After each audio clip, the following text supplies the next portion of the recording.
வணக்கம். வெற்றிமணி பத்திரிகையில் தை மாதம் 2026 வெளிவந்த என்னுடைய கட்டுரை உள்ளுவது எல்லாம் உயர்வு. கடந்து வந்த பாதையின் தவிப்பும் ஏக்கமும் மனத்துக்குள் இருந்து எரித்துக்கொண்டே இருக்கும். ஆனால் ஒரு கட்டத்தில் அந்த தவிப்பு அசுரவேகத்தில் துடிப்போடு எழும். கண்ணுக்குள்ளே கண்ட காட்சிகள் தூக்கத்தில் மண்டைக்குள் வந்து தட்டி எழுப்பும். கொண்ட கொள்கைகளும் வாழ்ந்த வாழ்க்கையும் பிரிந்த உறவுகளும் தருகின்ற ஏக்கங்களே புலம்பெயர்ந்த மக்களுக்கு பேனாவை திறக்கச் செய்கிறது. தாய்நாட்டில் அமர்ந்திருப்பதை போன்ற உணர்வை ஏற்படுத்தி எழுத தொடங்குகின்றார்கள். உலகப் பரப்பிலே புலம்பெயர்ந்த மக்களின் படைப்புகளின் தொகைப்புள்ளி விவரம் மேலோக்கி செல்கிறது.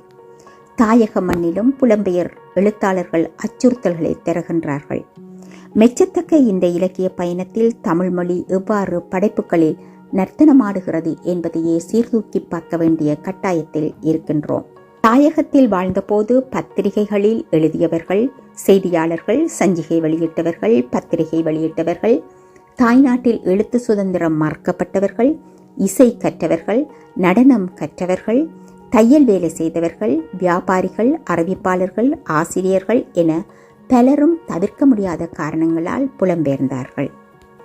இவர்களை தவிர பாடசாலை கல்வியை பூர்த்தி செய்துவிட்டு குடும்ப பெண்களாக இருந்தவர்களும் கல்வியை தொடர முடியாதவர்களும் என பலர் தரப்பினரும் புலம்பெயர்ந்தார்கள். புகுந்த நாடு வளம் பொருந்திய நாடுகளாக இருக்க தாம் விட்ட குறை தொட்டை குறைகளை தொடர வாய்ப்புகள் கிடைத்தன. பத்திரிகையாளர்கள், வானொலிகள், எழுத்தாளர்கள் உருவாக தளம் அமைத்து கொடுத்தார்கள். தமிழில் எழுத்துக்கள் தான் கொட்டி கிடக்கின்றனவே, அதனால் மொழி தெரிந்தால் எப்படியும் எழுதலாம் என எழுதத் தொடங்கினார்கள்.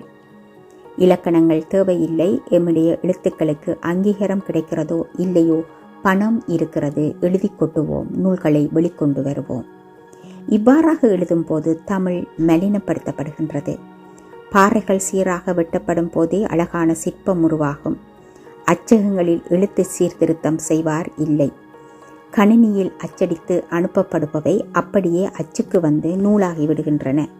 தரம் பற்றிய சிந்தனை யாருக்கும் இருப்பதில்லை. நூலுக்குரிய விமர்சனம் செய்பவர்களும் பிழைகளை சுட்டி காட்டுவதில்லை. சுட்டி காட்டினால் எங்கே சுட்டி காட்டியவர்களின் படைப்புகளில் பிழை இருக்கின்றது என்று தேடி பிடிப்பர். கண்வெட்டாமல் அதை எடுத்து அலசி ஆராய்வர். விமர்சனம் செய்தவர்களே ஏன் இந்த பிழையை சுட்டி காட்டினோம் என்று தலைமேல் கை வைத்து இருக்கும்படியாகிவிடும். கனி இருக்கும் போது காய்களை சுவைப்பது போல அழகான சொற்பூங்காவே தமிழில் இருக்க சாதாரண பேச்சு வழக்கு சொற்களை கையாளும் போது ரசனை உணர்வு வாசனைக்கு சுவைப்பதில்லை. புனைகதை இலக்கியங்களில் கதாபாத்திரங்கள் பேச்சு வழக்கில் எழுதப்படல் சிறப்பு. அதில் மண் வாசனை பின்னி கிடக்கும். ஆனால் கதாசிரியர் பேசும்போது அழகு தமிழும் தத்துவங்களும் கதைக்கு மெருகேற்றுவதுடன் அறிவை மேல்நோக்கி உயர்த்தும். நூலகம் ஏறி இறங்கி விரும்பிய நூல்களை கிலோ கணக்கிலே காவி வந்து வாசித்த காலம் மேலேறிவிட்டது. புலம்பெயர்ந்த நாட்டில் நல்லதோ கெட்டதோ கையில் தருபவற்றை வாசித்தே ஆக வேண்டிய சூழ்நிலைக்கு தள்ளப்படுகின்றோம். வாசிப்பு என்பது ஒரு கற்றல் நடவடிக்கையே. கண்டது கற்க பண்டிதனாவான் என்னும் முதுமொழி உண்டு. கற்பவை காத்திரமாக இருக்கும் பட்சத்தில் பண்டிதனாகலாம். ஆனால் வாசிப்பவை காத்திரமாக இருக்க வேண்டும். தாம் வாசித்தவத்தை மட்டுமே வைத்துக்கொண்டு தீர்ப்பு வழங்குகின்ற மேடை பேச்சாளர்கள் இருக்கிறார்கள். முன்னே முளைத்த காளான்களை விஞ்சி மேலெழுந்து பலன் தருகின்ற நேற்று முளைத்த காளான்களும் இருக்கின்றன. எதுவுமே வாசிக்காமல் யாரோ செய்த விமர்சனத்தை வைத்துக்கொண்டு இலக்கிய உலகிலேயே இவரே ஜாம்பவான் என்று யாரையும் சான்று காட்ட முடியாது. அவரை விஞ்சி வேறொருவர் எழுதலாம். அவரை சிலருக்கு பிடிக்கும். முன்னவர் எழுதிய காலத்தில் இப்போது எழுதுபவர் பிறந்திருக்க வாய்ப்பில்லை. அவர் பிறந்து வளர்ந்து வந்து அல்லது பின்னே பிறந்து சிறந்து எழுதலாம். முற்காலத்தே திருக்குறளுக்கு உரை எழுதியவர் பதிமராவர்.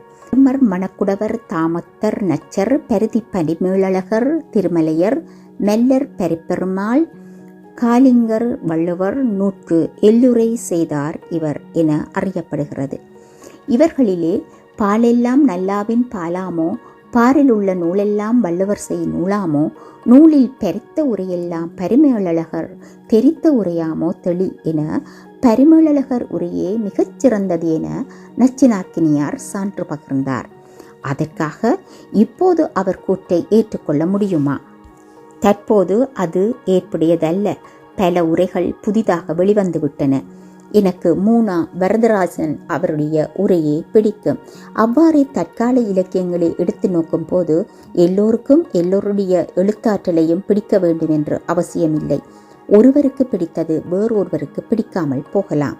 புலம்பெயர் இலக்கியங்களிலே தனியொருவரை சுட்டிக்காட்டி இவரே புலம்பெயர் இலக்கியங்களில் அறியப்படுகின்றார் என்பது தப்பாகும். தாமரை பூவோடு தண்ணீரிலே உடன் பிறந்து அருகிலேயே வாழ்ந்து கொண்டு தாமரை பூவிலே உள்ள தேனின் சிறப்பை அறியாது அதனை உண்ணாத தவளைகளாக எத்தனையோ மக்கள் இருக்கிறார்கள். தற்காலத்தில் விளம்பரங்களும் பட்டங்களும் எழுத்தாற்றலுக்கு அரிதாரமாகின்றன.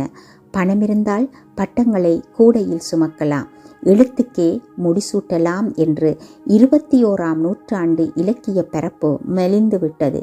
எல்லோரும் முன்னேற்றம் காண்பது மனத்துக்கு மகிழ்ச்சியே. ஆனால் எல்லோரும் தமிழ் மொழியை பிழையின்றி கற்று அழகுற எழுதி சிறப்படைவது அதைவிட மகிழ்ச்சி. நன்றி.